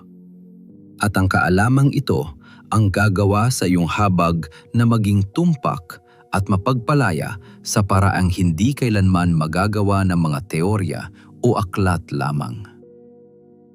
Masasabi mo ang tamang mga salita dahil natatandaan mo ang bigat na naging kalagayan mo noon at kung ano ang pinakakailangan mong marinig. Maibibigay mo ang tamang presensya dahil alam mo kung ano ang nakatutulong at kung ano ang walang silbi. Ang habag na nilikha ng iyong sugat na aking pinagaling ay magiging isa sa iyong pinakadakilang regalo sa mundo. Sa buhay na aking ibabalik sa iyo ang iyong pananampalataya ay magiging iba, hindi lang basta mas matatag, kundi mas malalim na uri na. Halika, magkasama nating pagmasdan ang iyong pinagdaanan. Ang pananampalatayang dumaan sa matinding pagkadurog, ngunit nanatiling buhay, ay hindi katulad ng paniniwalang hindi pa nasusubok. Hindi ito ang pananampalatayang nakatayo lamang sa mga magagaan na pangako na hindi pa nakakaranas na hamunin ng mga mahihirap na pagsubok. Ito ang uri ng pananampalataya na nanindigan sa aking mga salita kahit sa gitna ng dilim sa mahabang paghihintay at sa mga panahon na ang lahat ng nakikita ng iyong mga mata ay salungat sa aking sinabi. Ang ganitong pananampalataya ay may kakaibang lakas. Ito ang sandigan na maaaring sandalan ng mundong. Ito isang lakas na maaaring hiramin ng mga sugatang kaluluwa kapag ubos na ang kanilang sariling pag-asa. Ang iyong pananampalataya ay hindi lamang para sa iyong sarili. Ito ay para sa lahat ng tao sa iyong paligid na kasalukuyan pang lumalaban sa sarili nilang pagkadurog. Sa bago at mas matatag na bersyon ng iyong sarili na aking hinuhubog na yon ang iyong pagkakakilanlan ay mas matibay na kumpara noon. Ang dating ikaw na nakatayo lamang sa iyong mga nagawa sa mga ari-arian at sa pananaw ng ibang tao ay palaging marupok. Umaasa lamang ito sa takbo ng mga bagay sa iyong paligid. At nang magbago ang lahat, nang alisin ko ang mga bagay na iyon, gumuho rin ang iyong lumang pagkakakilanlan. Ngunit ang bagong pagkatao na aking itinatayo ngayon ay may ibang pundasyon. Ang bagong pundasyong ito ay nakatayo sa kung sino ka sa akin sa katotohanan ako. Ang lumika sa iyo sa aking malalim na pagkakakilala, pagmamahal at sa espesyal na tawag ko sa iyong buhay. Ang pundasyong ito ay hinding-hindi magigiba. Hindi katulad ng mga dating bagay na madaling nawala. Dahil ito ay hindi nakadepende sa iyong mga sitwasyon. Ito ang permanenteng katotohanan na ikaw ay akin, at ang katayuang ito ay hindi mababago ng anumang bagyo sa mundo. Suportahan mo ang aking ministeryong ito sa link na nasa ibaba. Ang mga salitang ito ay para sa bawat taong nadurog at hindi pa nakikita ang aking pagpapanumbalik. Nais kong talakayin natin ang halaga ng kapwa sa prosesong ito. Idinisenyo ko ang iyong paggaling na mangyari sa loob ng isang relasyon. Ang iyong relasyon sa akin at ang iyong koneksyon sa mga taong itinakda ko upang maging bahagi ng iyong pagpapanumbalik. Mahalagang maunawaan mo ito dahil marami sa inyo ang sumusubok na mag-isa. Ngunit ang pag-iisa ay naglilimita sa mga himalang. Maaari kong gawin ang grupong sasamahan ka sa iyong pagbangon ay hindi kailangang maging malaki. Hindi ito nangangailangan ng formal na sistema o propesyonal na organisasyon. Sapat na ang isa, dalawa o tatlong tao na may pusong handang makinig at may tunay na pagmamahal na samahan ka sa bawat hakbang. Hindi ang dami ang mahalaga sa akin, kundi ang kalidad ng kanilang puso. Nais ko na mapaligiran ka ng mga taong handang makinig, ng walang panghuhusga, mga taong kayang hawakan ang pag-asa para sa iyo kapag pakiramdam mo ay ubos na ubos ka na. Sila ang magpapaalala sa iyo ng aking mga pangako at ng mga bagay na nasaksihan nilang ginagawa ko sa buhay mo. Lalo na kapag nabubulag ka na ng bigat ng iyong pinagdaraanan. Kung wala pa ang mga taong ito sa buhay mo, huwag kang mag-alala. Nagtatrabaho ako para sa iyo. Inilalapit ko na sila sa iyo. Inihahanda ko na kayong dalawa para sa isang tagpo na magpapabago ng iyong laban mula sa pagiging mag-isa patungo sa isang magkasamang paglalakbay. Habang naghihintay, ginagawa ko ang bahaging ako lamang ang makakagawa. Habang ginagawa ko ang malalim na paghilom sa loob mo, mapapansin mong mas magiging handa ka na sa mga relasyong bubuo sa panlabas na bahagi ng iyong buhay. Ang panloob na kagalingan ang magbibigay daan upang lumago ang mga bagong koneksyon. Nais ko rin turing linawin ang tungkol sa tulong ng mga propesyonal sa iyong paggaling. Para sa ilan sa inyo, ang pagkadurog ay napakatindi, napakasakit at napakalalim. Kaya ang iyong isipan at emosyon ay nangangailangan ng gabay ng isang lisensyadong tagapayo. Tandaan mo, hindi ito kakulangan ng pananampalataya sa akin. Ang isip at katawan ng tao ay mga komplikadong bagay na aking nilikha at binigyan ko ng karunungan ang aking mga lingkod na eksperto upang gamutin ito. Ang pag-ingi ng tulong sa iba ay hindi nangangahulugang kulang ang aking biyaya sa iyo. Ito ay katibayan ng karunungan sa paggamit ng lahat ng bagay na aking inihanda para sa kagalingan ng aking mga anak. Kung iniiwasan mo ang tulong na ito dahil iniisip mong panalangin lamang ang sapat o dahil natatakot ka sa sasabihin ng iba, nais kong basagin mo ang mga pader na yan na yon. Ang pagpapanumbalik na iniaalok ko sa iyo ay totoo buo at gumagamit ng bawat paraang aking nilikha upang ikaw ay mapabuti. Hindi lamang ako kumikilos sa pamamagitan ng mga direktang himala o panalangin. Gumagamit din ako ng mga kasangkapan sa lupa upang abutin ka at yakapin sa iyong kahinaan. Kumikilos ako sa pamamagitan ng mga simpleng pag-uusap sa tulong ng mga terapista, sa mga aklat sa iyong komunidad at sa karunungang ibinahagi. Ko sa mga taong nag-alay ng kanilang buhay para sa paggaling ng iba. Ang lahat ng yan ay akin, at ang lahat ng yan ay inilaan ko para sa iyong pagbangon.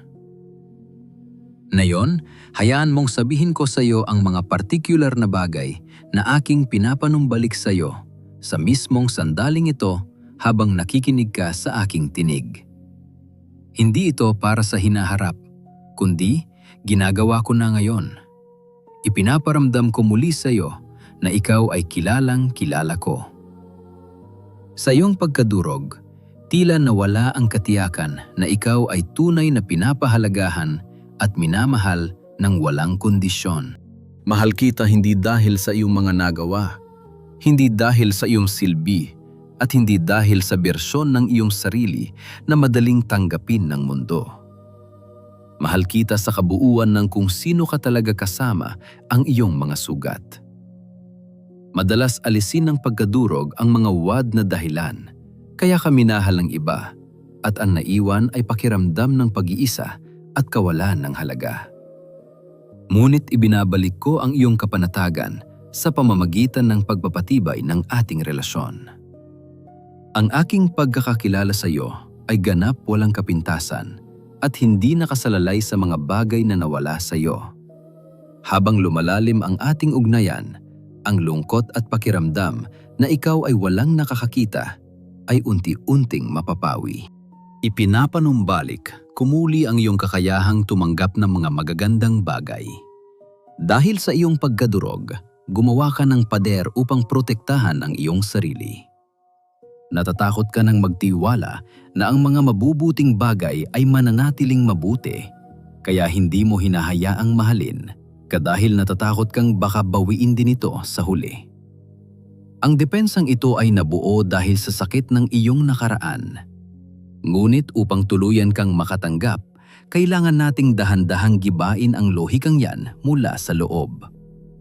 Kailangan mong maranasan ang mga biyaya na hindi aalis, ang pag-ibig na hindi tatalikod, at ang mga pagpapalang walang kapalit na sakit.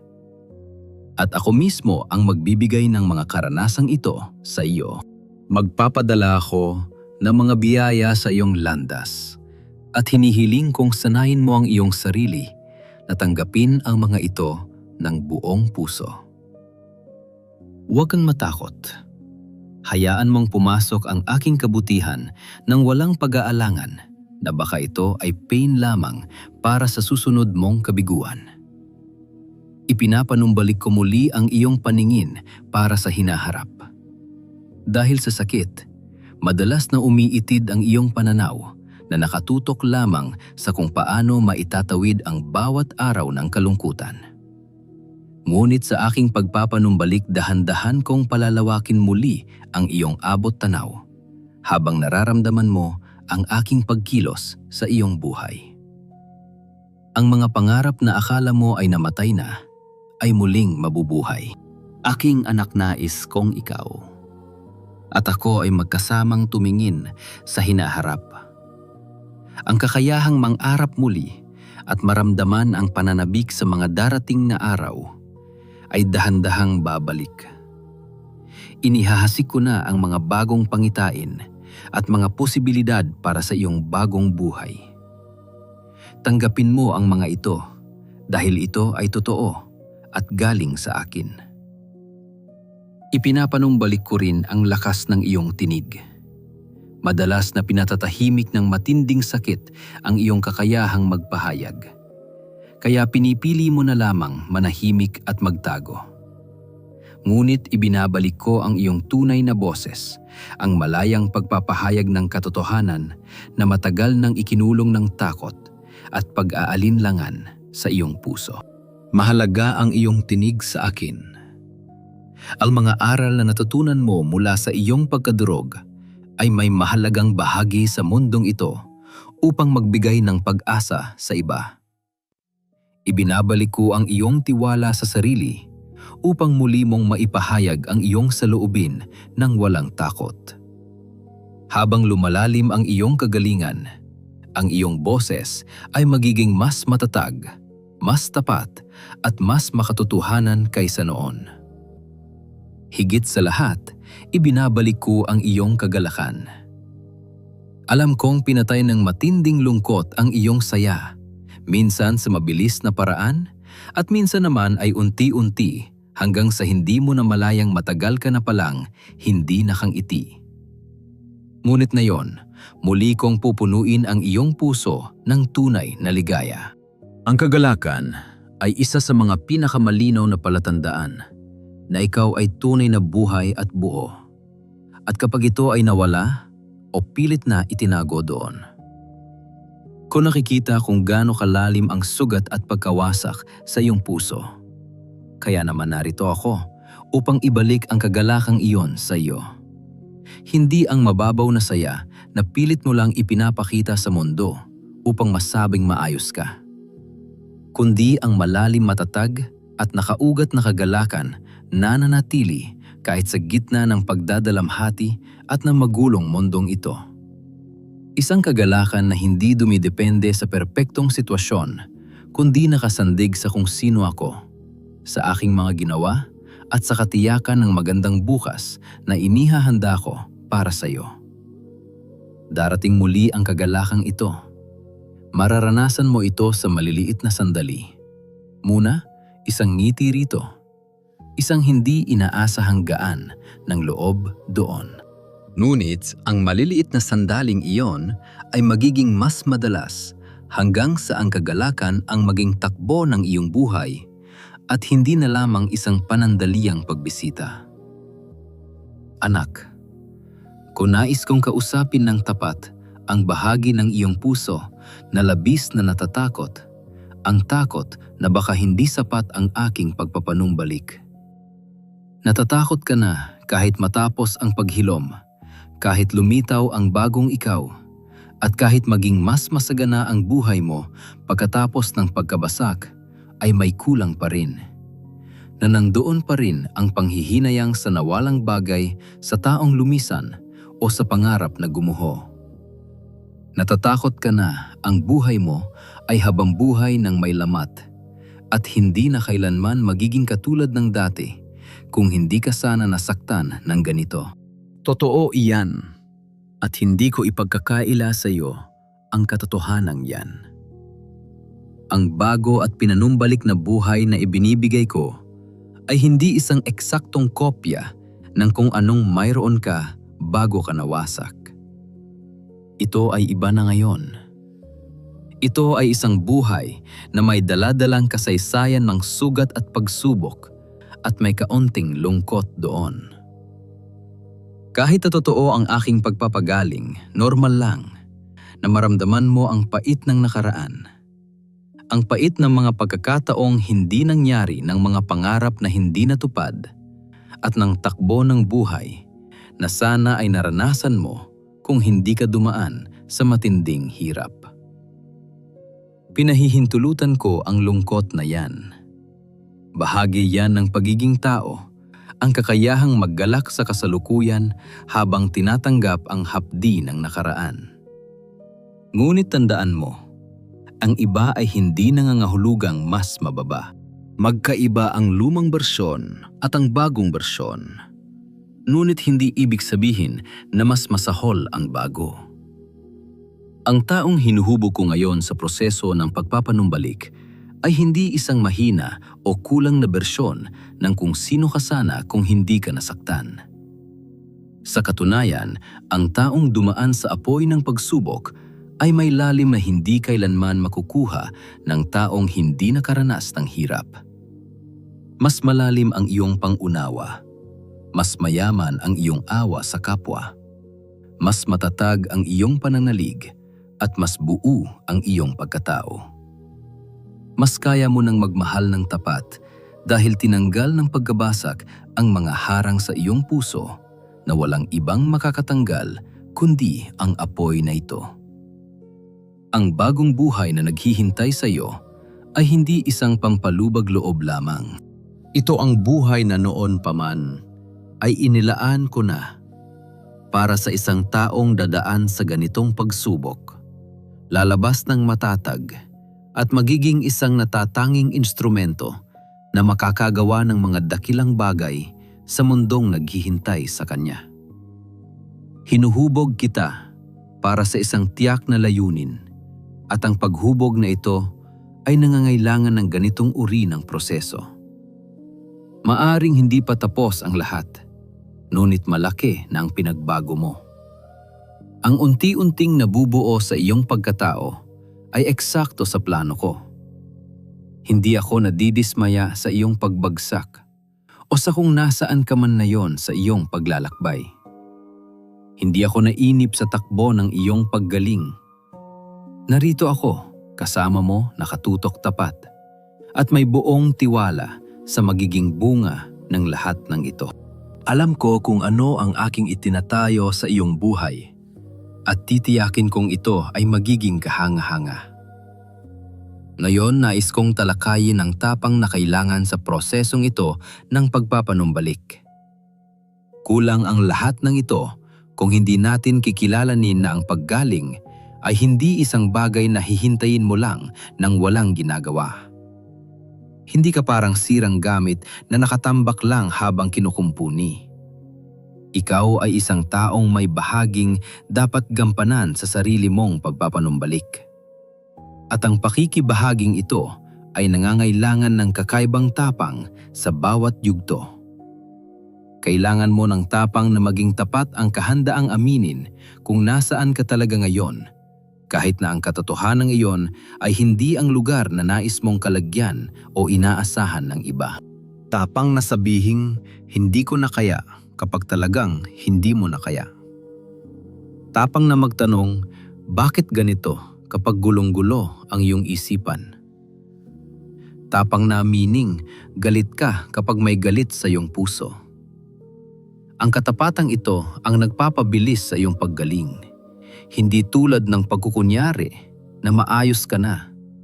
Kahit ang totoo ay lalo mo lang pinapatagal ang iyong pagdurusa. Kailangan mo rin ng tapang na magpakatotoo at maging bukas ang kahandaang magpapasok ng ibang tao sa iyong buhay. At ilahad sa akin at sa iyong kapwa ang mga bagay na pilit mong itinatago. Bagamat nakakatakot na makita ng iba ang iyong mga kahinaan, ito lamang ang tanging paraan upang ikaw ay tunay na makabangon at tuluyang mapalaya mula sa sakit. Ang pagpapanumbalik ay hindi nangyayari sa isang kurap lamang.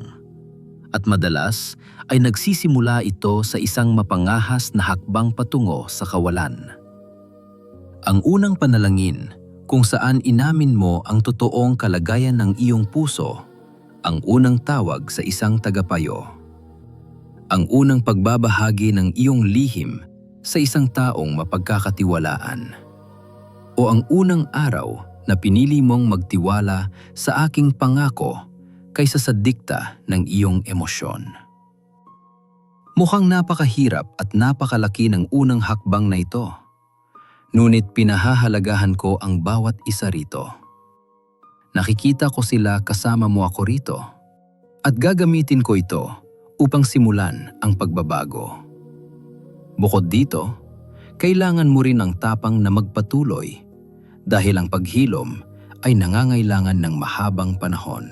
May mga panahon na parang gumabalik ka sa simula at ang pag-usad mo sa nakalipas na mga linggo ay tila nawala ng saysay. May mga panahon na ang sakit ng pagpapagaling ay kasintindi ng sakit noong ikaw ay unang nawasak. May mga panahon ng tuyong disyerto kung saan parang hindi mo maramdaman ang aking presensya at tila walang nangyayaring pagbabago. Ang pagpapatuloy sa gitna ng mga panahong ito at ang pagpili na magtiwala pa rin sa akin kahit walang nakikitang katibayan, ang magtatakda kung matatapos ba ang paghilom o maiiwang bitin. Huwag kang matakot dahil bibigyan kita ng sapat na lakas at tapang, lalo na sa mga sandaling pakiramdam mo ay tuluyan ka ng nauubusan at pagod ka na. Hindi kita iiwang. Mag-isa sa mga sandaling kailangan mo ng lakas nang hindi ibinibigay ang iyong pangangailangan. Alam ko kung kailan ka na nasa dulo ng iyong kakayahan at palagi akong magbibigay ng saklolo. Maaring hindi ito dumating bago ka makarating sa bangin. Ngunit asahan mong naroon ako sa mismong dulo upang saluhin ka. Sa mga sandaling pakiramdam mo ay wala ka nang maibibigay may lakas na darating mula sa akin. Nangyari na ito noon at mangyayari itong muli. Maaari mong suportahan ang gawaing ito sa pamamagitan ng link sa ibaba. Ang mga salitang ito ay para sa mga pusong sugatan, para sa mga taong nasa ilalim ng guho at hindi makita ang liwanag ng pagpapanumbalik. Nais kong tapusin ang ating pag-uusap sa pamamagitan ng mga tiyak na pagpapahayag sa iyong buhay. Hindi lamang pangkalahatang pagpapala, kundi mga pahayag na nakatutok sa mismong sugat na dala mo ngayon. Ipinapahayag ko na ang sumira sa iyo ay hindi ang huling salita sa iyong buhay. Ang huling salita ay akin. At ito ay pagpapanumbalik pagtubos at bagong simula patungo sa bagong bersyon na aking inihahanda. Nakikita ko ang bigat ng dusa na iyong pinapasan. Hindi ito maliit na bagay na dapat ay nalimutan mo na ngayon. Ito ay totoong masakit, matindi, at nag-iwan ng malaking kawalan sa iyo. At naroroon ako sa bawat saglit ng iyong paghihirap, hindi bilang isang miron na nanonood lamang, kundi bilang isang kasama sa iyong dusa. At mula sa posisyong iyon, binubuhat ko ang mga pasanin na kaya nang alisin pinapasan ang mga dapat pang dalhin at itinatayo ang mga bagong bagay sa bawat puwang na naiwan. Ipinapahayag ko rin na ang iyong pananampalataya ay hindi nawalan ng halaga dahil lamang sa mga tanong na bumabagabag sa iyo. Ang pag-aalinlangan na naranasan mo sa panahong ito ay hindi patunay na mahina ang iyong espiritualidad. Patunay ito na tapat mong hinaharap ang isang napakabigat na pagsubok. Kasama mo ako sa laban na ito at ang pananalig na lalabas pagkatapos nito ay higit na mas mahalaga. Ginagawa mo ang mahirap na bahagi ng pananalig sa mga sitwasyong nangangailangan ng sukdulang tibay ng tunay na pananampalataya. Ipinapahayag ko sa iyo na ang mga tao, ang mga relasyon, at ang karanasan ng tunay na pakikisama na iyong hinahanap-hanap at kinasasabikan ay parating na. Inayos ko na ang bawat bahagi ng iyong buhay, pakikipagkapwa na nasira ng pagsubok na ito. Pinapagaling ko ang mga sugat na humadlang sa iyo na magmahal ng tapat. Inilalapit ko sa iyo ang mga taong magiging bahagi ng iyong pagbangon. At habang naghihintay ka, ako muna ang iyong kasama. Ako ang narito na lubos na naroroon at nagpapanumbalik ng iyong kakayahang magmahal.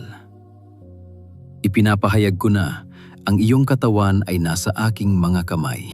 Aking pinagagaling ang bawat sulok ng iyong katawan na pininsala ng matinding kabiguan ang mga lundag ng kaba, ang nakakubling takot sa iyong mga kalamnan, at ang unti-unting paghina ng iyong lakas dahil sa walang humpay na bigat.